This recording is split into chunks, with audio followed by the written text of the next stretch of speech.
Fala pessoal, tudo bem com vocês? Bom aqui para mais uma aula, né? Agora então a gente vai entrar na parte aqui de aqui ainda sobre lajes treliçadas, né? Dimensionamento de lajes treliçadas, agora análise aqui, ó, verificação, né? A verificação que a gente faz para LS, para deformação excessiva, tá? Se essa laje não vai se deformar muito, se ela vai estar dentro dos limites normativos que a norma nos pede, beleza?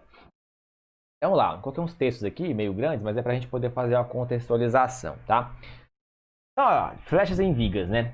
Em vigas é porque é o mesmo processo para laje, tá? E principalmente para laje treliçada, que uma laje treliçada é uma viga. Então é importantíssimo. Essa aula aqui, ó, ela vai ser importante porque ela vai servir para a parte de mencionamento das lajes treliçadas, inclusive auxiliar no projeto. E já também, né, para as vigas, para a gente calcular a deformação em vigas. É o mesmo procedimento, tá? Não vai mudar absolutamente nada. Então, essa aula aqui a gente mata duas coisas com uma paulada só aí, beleza?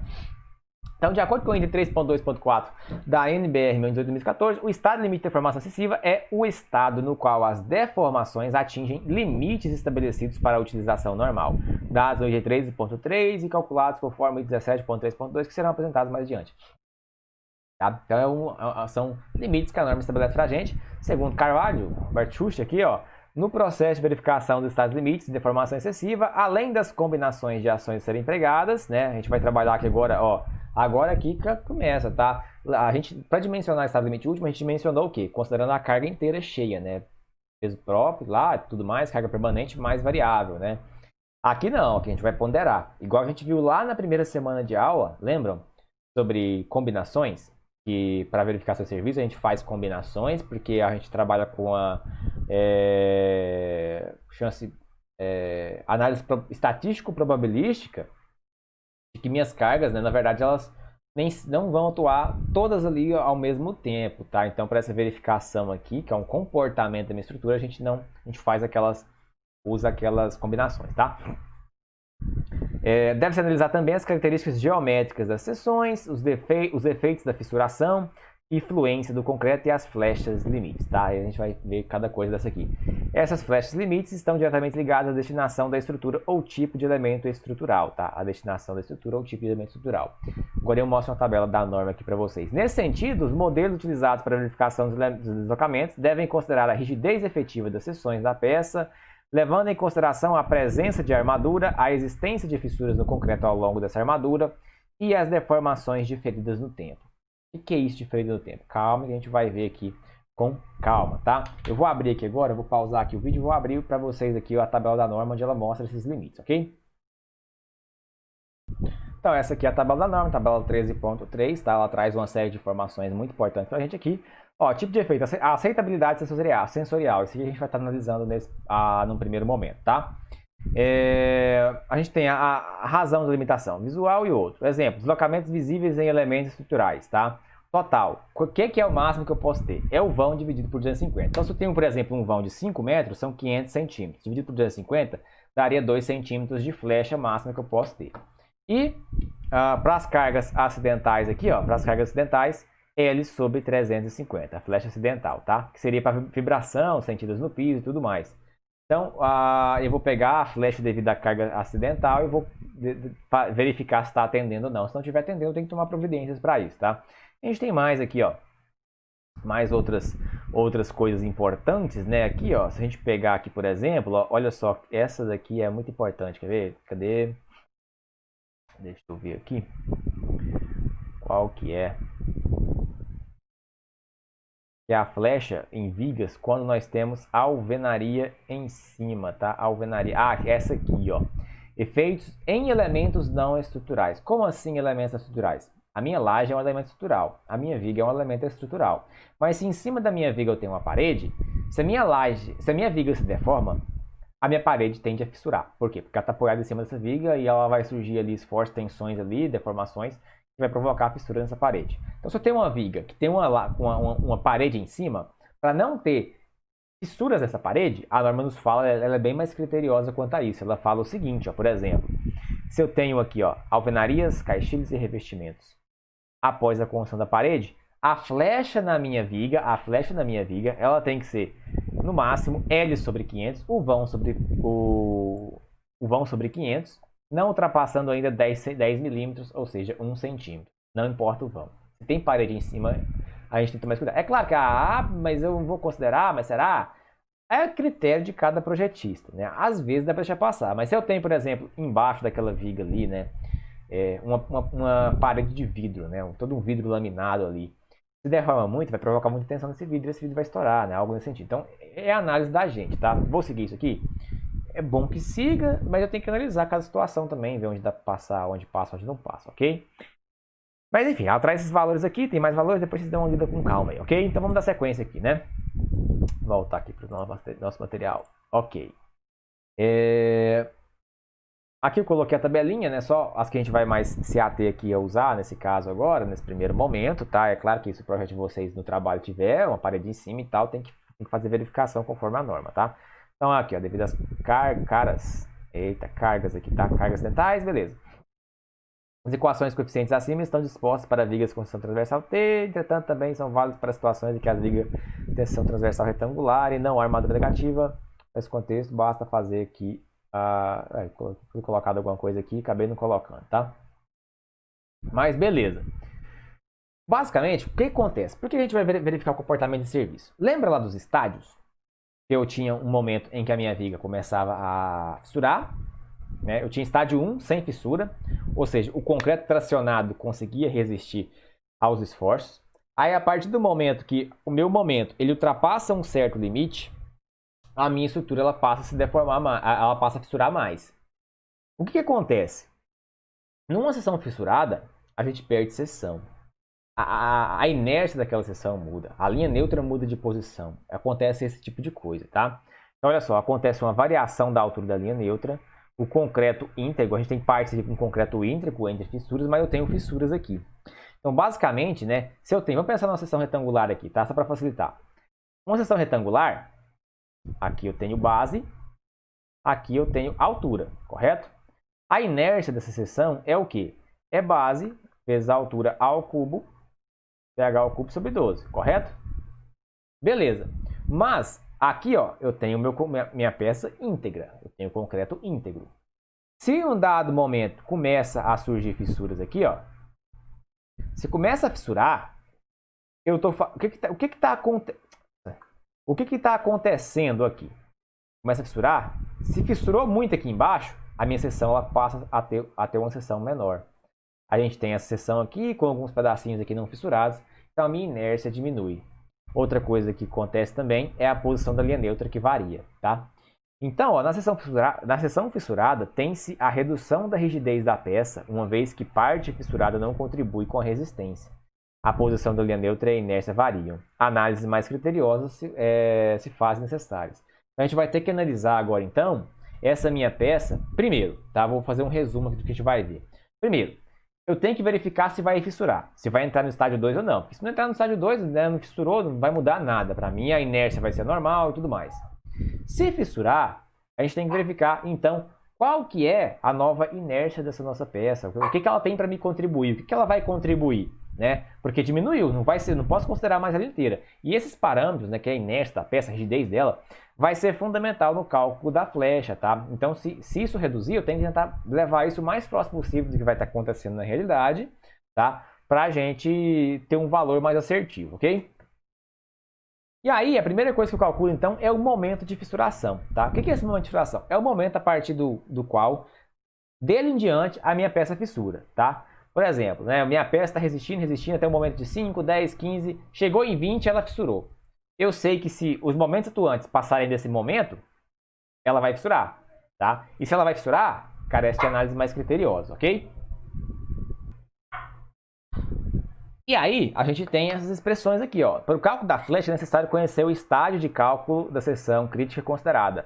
Então, segundo a NBR 18, blá blá blá, né, tem 17.3 aqui, no estado de limite de serviço, a estrutura trabalha parcialmente no estágio 1 e parcialmente no estágio 2. A separação entre esses dois comportamentos é definida pelo momento de fissuração. Esse momento pode ser calculado pela seguinte expressão aproximada. Então, o valor aproximado, MR, que é o momento de fissuração, é um alfa, vezes a resistência à tração média do concreto, vezes a inércia da seção, que inércia que é essa? Inércia de seção bruta, tá? Então, se for uma seção retangular, eu vou calcular a inércia. Se for uma seção T, eu tenho que calcular também a inércia desse treco aqui, tá? Isso é fundamental. É lá de resistência materiais, mecânica e tal. FCT é dado por essa expressão, beleza. E o alfa, o que é o alfa? Ele é um fator que correlaciona aproximadamente a resistência à tração na flexão com a resistência à tração direta, tá? YT é a distância do centro de gravidade de seção da fibra mais tracionada, e o IC é o momento de inércia de seção bruta do concreto, tá?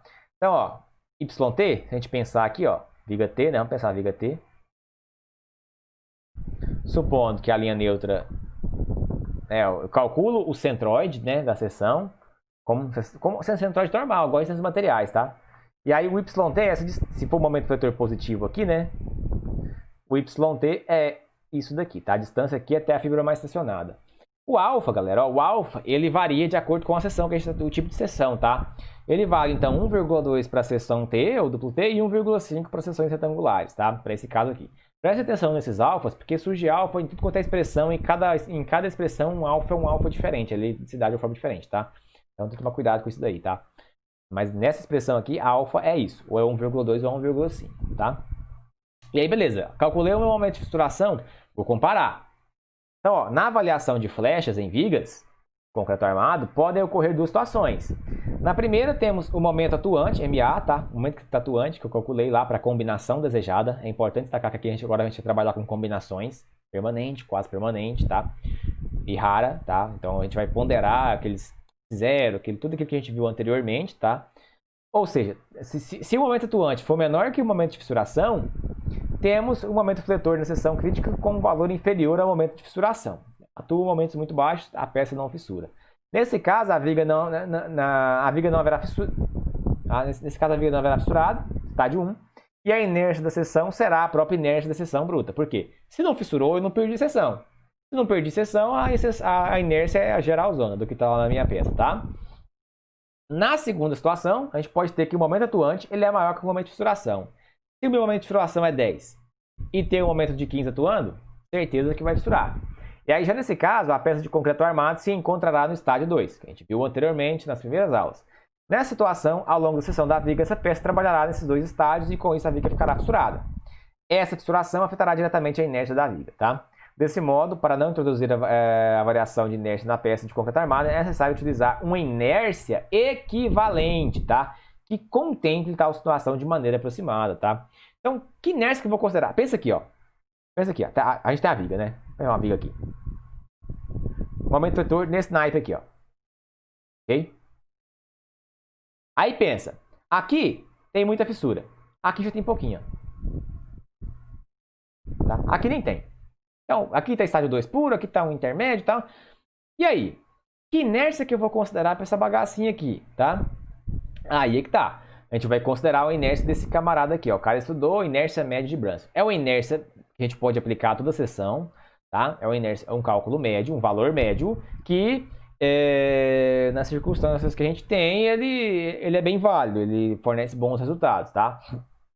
Então, o Brunson ele realizou um estudo experimental aqui, em vigas retangulares e T, submetendo-os a carregamentos uniformemente distribuídos de curta duração. E a partir desses ensaios que ele fez lá no estudo dele, ó, ele propôs um modelo na qual admite uma única inércia, tá? Para todo o elemento de concreto, representando os trechos não fissurados e fissurados, tá? Então, é uma inércia média para a seção, para a peça inteira, ok? É isso que a gente vai ter que calcular para quando a gente for calcular a flecha, porque a inércia que eu vou considerar se ela estiver fissurada é a inércia efetiva, lá, equivalente, tá? Esse modelo baseia-se em um método semiprobabilístico, no qual toma a variação de tensão ao longo da seção transversal. As tensões variam, né? Tem mais carregamento, menos carregamento. E ao longo do comprimento, de maneira simplificada, utilizando expressões empíricas que fornecem valores médios de inércia. Dessa forma, Brunson procura simular aproximadamente o efeito da fissuração do concreto quando submetido à flexão no cálculo das deformações imediatas. E como que eu calculo isso, professor? Bom, bacana. É essa expressão aqui, ó. Lá, a norma faz uma simplificação, uma alteraçãozinha lá nela, e a norma nos fala o seguinte, no item 17.3.2.1, essa é a expressão que ela nos traz, tá? A gente vai ter, vou pegar outra cor, caneta, que esse azul não gosta não. A gente vai ter que a inércia equivalente, né? A inércia equivalente, ela é o quê? Ela é o momento de fissuração, que eu calculei já, a gente viu na expressão passada, dividido pelo momento atuante, elevado ao cubo, vezes IC, o que é IC? Inércia da seção bruta. Seção bruta é considerando como se ela nem tivesse fissurado. É a seção inércia que a gente calcula normalmente aí, teorema dos eixos paralelos, enfim, ou se for retangular, BH ao cubo sobre 12. Mais 1 menos o momento de fissuração dividido pelo momento atuante ao cubo, vezes a inércia no estádio 2, Que inércia que é essa? Né? Isso aí agora é novo para mim, né? Agora a gente vai ver o que é isso aqui. Menor ou igual a IC, tá? Menor ou igual a IC, a inércia concreta. Por quê? Porque é impossível fazer um cálculo desse aqui. A inércia sem fissurar, vamos supor que a inércia sem fissurar é 10, tá? Sem fissurar. A inércia é bruta. Aí eu calculo isso daqui e deu 15. Pô, eu vou considerar uma inércia que é maior do que a real, que aqui é sem fissurar, sem cabimento. Então sempre tem que ser menor que IC. Quanto que vai dar o maior que a real? Quando eu resolver aplicar de forma que o momento atuante seja menor que o momento de fissuração. Aí vai dar um valor maior. Mas se o momento atuante for menor que a fissuração, eu nem preciso jogar nessa fórmula. Por quê? Porque eu já sei que se não fissurou, é a inércia de seção bruta. Então eu não preciso gastar tempo com isso, tá? E aí, ó, IC é o momento de inércia de seção bruta. E 2, momento de inércia da peça no estádio 2 puro. Como assim estádio 2 puro? Imagina que a peça não tem nem armadura lá e tal, tá lá. Oh, não tem nem armadura, né? Falei besteira. Mas imagina que a peça tá lá toda fissurada, tá? E eu quero um momento de inércia para aquela peça ali, no estádio 2 purinho. Né? Sem ter aquele pedacinho 2, aquele pedacinho 1. Tem uma expressão que a gente usa para calcular isso daqui, tá? Aqui o MR é o momento de fissuração e o A é o momento atuante de serviço, tá? Como assim de serviço? A gente tinha um momento de cálculo, né, que a gente usava para calcular o estado limite último, e esse serviço é com base nas combinações que a gente vai usar. Para flashes, a gente usa uma combinação, tá? Uma combinação de cargas quase permanentes, tá? Lembra lá, né? Tem lá, ó, eu vou ter lá então alguma coisa, um gaminha vezes o mg mais gaminha não, eu vou ter o mg mais um psi aqui vezes o mq, né? Momento de serviço. Lembra lá que a gente viu essas combinações? A gente fez uns exercícios, né? Tem umas combinações bem grandes, mas em geral aqui vão ser pequenas porque a gente está trabalhando com poucas análises de carga, né? A gente não está levando em consideração vento, nem retração, temperatura, nem nada disso por enquanto, tá? Então é isso. Essa aqui é a expressão para calcular. E aí, beleza, surgiu essa inércia no estádio 2. Como que eu calculo ela? Aí que vem. A gente tem que calcular ela. Mas antes de calcular a inércia no estádio 2, a gente precisa descobrir qual que é a posição da linha neutra no estádio 2. Como assim, pessoal? Eu calculei a posição da linha neutra lá atrás. Lá calculei lá MD, X, BW, D, ao quadrado, sei o que. Calculei, fiz a equação de segundo grau, calculei. Beleza, mas você calculou a equação da linha neutra sem considerar esse negócio de fissuração aqui. Então a gente tem que calcular a posição da linha neutra no estádio 2, porque a gente viu que ela varia. Quando a peça fissura, ela varia. Varia a rigidez da peça e varia a posição da linha neutra, tá? Então, beleza, para o cálculo do momento de inércia no estádio 2 puro, é necessário conhecer a posição da linha neutra. E o cálculo de x2, né, posição da linha neutra no estádio 2 puro, pode ser calculada por x2 é menos a2, mais ou menos raiz disso daqui, blá, blá, blá, blá, blá, tá? O que são esses parâmetros? É a equação de segundo grau, tá? Mas vai variar um pouquinho aqui agora. O A1 é o BW dividido por 2, tá? O A1, para a gente jogar nessa fórmula.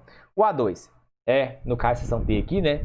HF vezes BF menos BW mais alfa E vezes 1 vezes a armadura de compressão. O que é armadura de compressão? Quando eu tenho armadura dupla. Quando eu tenho armadura dupla. Ah, mas eu não tenho. Mas beleza. Zero isso daqui. Tá? Zero isso daqui. A fórmula ela é válida para todas as situações. As situações que não conter, isso aqui vale zero, zero isso daqui. Então, às vezes a gente olha a expressão aqui, nossa, que trem grande. Mas a gente vai ver na nossa conta, não se aplica. Se eu não tenho armadura dupla, se eu não tenho armadura de compressão, não, zero isso daqui, tá? E o A3 é o D', ó, então, menos D' vezes alfa E menos 1 vezes OS'. Opa, não tem armadura de compressão. Zero isso daqui. Ah, tem, então joga. Menos D vezes alfa E vezes AS menos HF ao quadrado por 2, HF lá da seção, na altura da capa lá e tal, menos BF vezes BF menos BW, tá? E apareceu um camarada aqui, alfa E. Lembra desse alfa? Alfa aparece a todo momento. Nesse caso aqui, o alfa E, ele é o quê? Ele é a razão entre o módulo de elasticidade do aço dividido pelo módulo de elasticidade do concreto. Xiii, lascou, sem calcular mais não. Lembra? Primeira aula, no slide a gente mostrou o que era o módulo de elasticidade do concreto. O módulo secante, SS, ele é um valorzinho, né, vezes, se não me engano é alfa, I, eu sempre confundo os valores, vezes o SI. O que é o SI? O SI é o módulo de elasticidade tangente inicial, que é dado que SI é igual a alfa E, um E maiúsculo, de novo alfa E aqui, vezes 5.600 vezes a raiz de FCK. Essas expressões, elas estão lá atrás, tá? Então vocês voltam lá e dão uma olhadinha, não vou ficar repetindo aqui não. Mas esse alfa é para o módulo de elasticidade, isso aqui é um coeficiente que depende do tipo de agregado, né? Se é basalto, se é calcário, se é, enfim, que vai variar. A pedra influencia no módulo de elasticidade, que influencia em todo o cálculo, tá? Até importante isso daqui, porque se eu falo que eu vou usar um basalto, vai dar um módulo de elasticidade muito alto, tá? E aí chega na hora os caras usam calcário, que é um agregado mais ruim, não vai atingir esse módulo. E aí os meus cálculos vão estar todos errados, vai estar acontecendo deformações maiores que deveriam, tá? Então, importante isso daqui, mas aí vocês voltam lá no primeiro slide e olham como é que calcula isso daqui, tá? Tem lá as formulações. Mas enfim, esse alfa é para entrar aqui, ó, nessa trinca de equações aqui, é o módulo do aço. Qual que é o módulo do aço? 200 gigapascal, 210, se não me engano, é tabelado, tá? E o módulo do concreto é calculado de acordo com o FCK e de acordo com o tipo de brita. As equações coeficientes acima estão expostas para vigas com seção transversal, entretanto também são válidas para situações em que a viga tem seção transversal retangular e não há armadura negativa. Para esse contexto, basta fazer BF igual a BW, né? Porque não tem seção T, então BF igual a BW, HF igual a 0 e a AC' igual a 0. Então, é aquilo que eu expliquei. Vou usar aquilo que se aplica, ela é válida para tudo. Ok? Então, vamos lá, né? Continuidade aqui. Como é que é a inércia? Calculei. Ah, olha só. Ó, são fórmulas bem grandes, tá? Não se assustem, mas é só jogar valores, tá? Calculei a inércia no estádio 2. Ou a inércia não, a posição da linha neutra. E agora, o que eu faço? Ok, aí se fosse seção T, né? Vamos imaginar que a seçãozinha T aqui, a laje treliçada. A gente vai fazer o seguinte.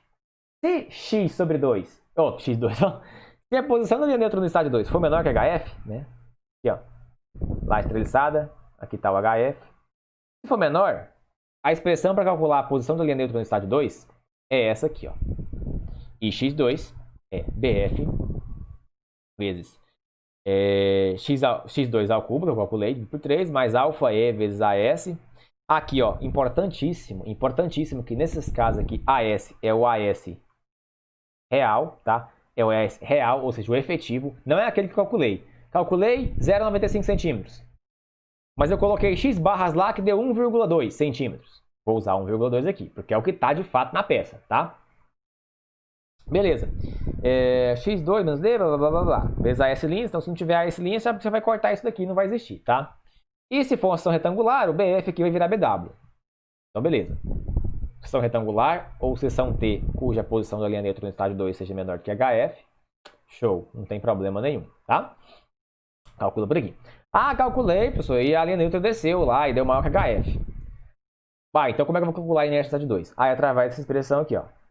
F menos BW, HF ao cubo, sobre 12, mais BW, blá blá blá blá blá blá, e aí que vai, ó. Só jogar valores, tá?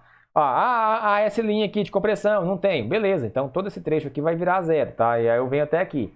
Mas aí a fórmula já aumenta, tá? Então não vou ficar passando termo por termo aqui não, porque é jogar na fórmula, tá? Esse alfa aí aqui é aquele que a gente viu ali anteriormente, tá? É esse aqui, ó. O alfa aí dessa fórmula aqui é esse aqui, tá? E é isso. E aí a gente calcula a inércia no estádio 2. Calculei a inércia no estádio 2, graças a Deus. Tanta dificuldade para chegar nessa inércia no estádio 2. O que eu vou fazer agora? Que análise que eu faço? Agora a gente vai para a determinação da deformação propriamente dita, tá? Ah, como que eu vou determinar isso, professor? Não sei não, hein? Complicado. Vou tomar uma aguinha aqui que cansei de falar. Determinação da deformação. Primeiro, para a deformação a gente tem duas parcelas para a gente calcular. Primeiro são os deslocamentos imediatos, que acontecem logo após o início da atuação das cargas. Então, por exemplo, concretei uma viga, tirei as escoras, mesmo que não tenha parede em cima dela, tem peso próprio atuando. Aí naquele momento tem flash imediata. Ah, construí a parede, construí a laje em cima, que tiver que construir, a carga está lá atuando, beleza, flash imediata. E existem também os deslocamentos diferidos. Lembra lá que a gente falou de fluência? Fluência é o seguinte, né? O que era fluência? É a capacidade de uma peça deformar ao longo do tempo sobre o efeito de uma carga permanente, tá? Uma carga de longa duração. Porque a nossa peça ela vai arriando, é como se fosse um elástico, né? Pensa aqui com um elástico aqui, tem um monte de carga aqui atuando na parede, deu uma deformadinha. Só que isso aqui fica 50 anos aqui em cima, é como se o elemento fosse cansando, né? E aí, ao longo do tempo, ele continua deformando aqui um pouquinho. Isso a gente chama de flash diferida. Então, opa, fiz uma cagada aqui, peraí. Aqui, ó. Então, o que acontece? A gente tem que calcular a nossa flecha, então, sobre duas perspectivas, sobre duas análises. Nós calculamos a flecha permanente, tá? A flecha imediata, né? Aquela que ocorre logo com a aplicação dos carregamentos. E depois a gente calcula uma flecha lá no tempo infinito. No tempo infinito. Acima de 70 meses, normalmente, tá? O que vai entrar? O que vai ser de variável? O que vai interferir?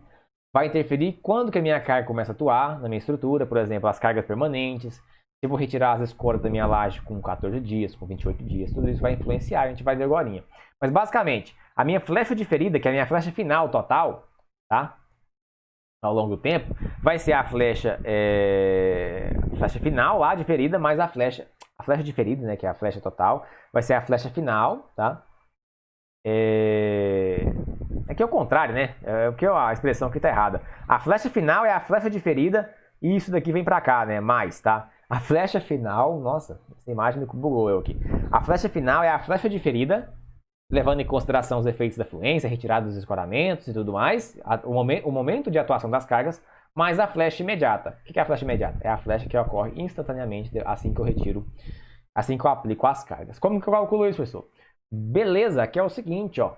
Para vigas, pode ser feita a partir da equação da resistência de materiais. Lembra lá a equação da linha elástica? Determinava lá e tal, como é que era lá em vigas com biapoiada, gastada, não sei o que, aquela coisa toda, que a gente fazia um monte de integrais, fazia as condições de contorno, rotação igual a zero, não sei o que, fazia integral pra caralho, pra chegar numa expressãozinha dessa aqui.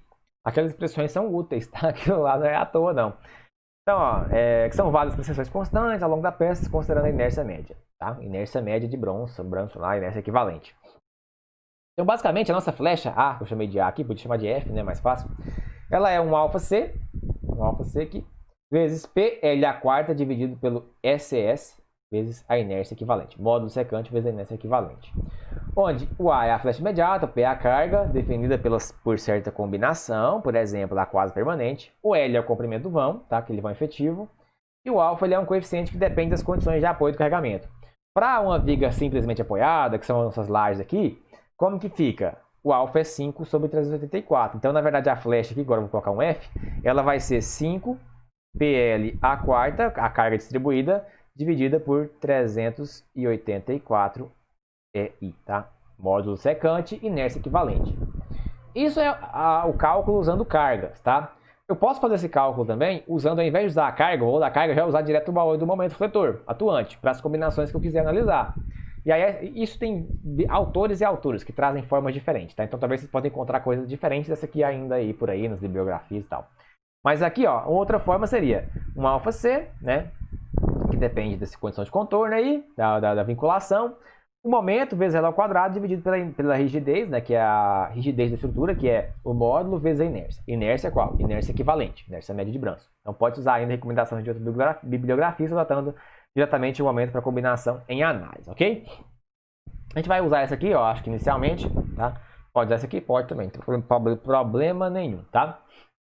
Ok.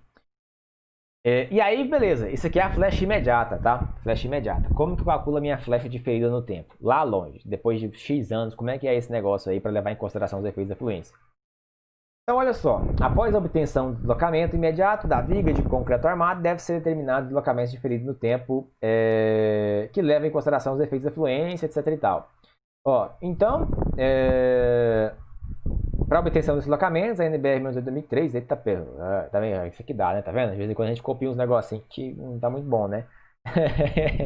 Pegaram no flag aqui. Copiei esse trechinho aqui de um livro. Aqui é 2000, esquece aqui, tá? A nossa norma é 2014, essa norma aqui não existe, né? Na verdade ela foi substituída porque a em vigência é de 2014, tá? Mas a expressão não mudou, então ok. Recomenda o cálculo da flecha adicional diferida por essa equação aqui, né? Nem tinha que ter esse termo aqui, tá? Ei, lasqueira, pressa de montar a aula aí. Faz parte. Então a formulazinha é essa aqui, ó. Em função da fluência de uma forma aproximada por meio da multiplicação da flecha imediata pelo fator alfa aqui dado pela expressão. Esse fator alfa F aqui, ó, ele é um delta epsilon dividido por 1 mais 50 rolinha quando nós temos armadura de compressão. Como assim? Que acha isso, né? Vamos ver aqui, ó. Vamos analisar aqui. Isso aqui é o alfa F, tá? Rolinha é dado pela razão entre a armadura de compressão dividido por D vezes D. Se eu não tiver armadura de compressão na minha peça, se não tiver armadura dupla, isso aqui vale zero. Então esse termo aqui vale zero, então fica só isso daqui, tá? Que é a maioria dos casos que a gente vai ver aí. Esse epsilon, ele é um delta epsilon, ele é um epsilon no tempo x menos um epsilon no tempo inicial. Esse epsilon ele é dado pela seguinte fórmula. 0,68 vezes 0,996 elevado a t, dividido vezes t elevado a 0,32, para t menor que 70 meses, momento de aplicação da carga. E ele vale 2 para t maior que 70 meses, ou seja, lá para o infinito. Tá? E o que é esse t, né? O t é o tempo em meses quando se deseja saber o valor da flecha diferida. Tá? Tempo em meses quando se deseja saber o valor da flecha diferida. E o valor da flecha total deve ser obtido multiplicando a flecha imediata por 1 mais alfa-f. Lembrando que a gente vai ter essa expressão aqui, ó, que é o que? T0. O que é o T0? É o momento em que eu começo a aplicar as cargas. Ah, por que tem esse somatório? Porque às vezes eu posso considerar o seguinte, que eu vou retirar o escoramento a 14 dias, vai começar a atuar as cargas. Daqui X dias, daqui mais 5 dias, 10 dias, sei lá, eu vou começar a construir a parede. Então demorou-se mais um tempo e eu começo a construir a parede. Aí daqui mais tantos dias vai acontecer outra coisa, outra carga vai entrar. Então seria para esse caso aqui, quando eu estiver fazendo essa análise mais criteriosa, etapa a etapa da nossa peça, que ela vai começar a ser concretada. Quando a gente estiver fazendo o exercício de verificação, a gente entra mais com detalhe disso daqui, tá? E aí a flecha total no tempo final vai ser a flecha imediata, que é no tempo zero, vezes 1 mais alfa-f. Alfa-f é calculado por isso daqui, então, tá? Então, epsilon é o coeficiente em função do tempo, a T0 é a flecha imediata, PI representa as parcelas de carga, que eu já falei. T0 é a herdade, que se aplica a parcela PI em meses, tá? Então, 14 dias, 15 dias. 15 dias é 0,5 meses, tá? Essa fórmula aqui considera que um mês tem 30 dias. Tem 31, não é nada não. É 30 dias sempre, tá? E aí, quando eu vou entrar com esse T aqui, é em meses, tá? Então, se for 15 dias para retirar o escoramento, eu vou querer calcular aqui, eu vou colocar 0,15. E aí, eu vou multiplicar, então, no final aqui, ó. No final aqui, a minha flecha final, lá no tempo infinito, que a gente vai usar para comparar com aqueles limites da norma, L sobre 250 ou L sobre 350, vai ser então a flecha imediata, vezes 1 mais alfa-f, que é esse coeficiente aqui, devido à fluência, beleza? Então era isso, a parte teórica aqui, de flechas, dimensionamento para estado limite de serviço, de laje treliçada, vigas de seção T, válido também para vigas de seção retangulares, que a gente vai ver, então... Aqui morre o LS para deformação excessiva. Tem também para fissuração, que a gente vai ver eles mais só em vigas, tá? Fissuração é diferente. Mas aqui então é isso, tá? É dessa forma que a gente determina o valor da flecha. E agora a gente vai fazer aquele exercício que a gente mencionou para o estado limite último, né? Aquela laje lá, a gente vai verificar agora o comportamento desse serviço e ver se passa ou não, ok? É isso. Abraço. Até a próxima.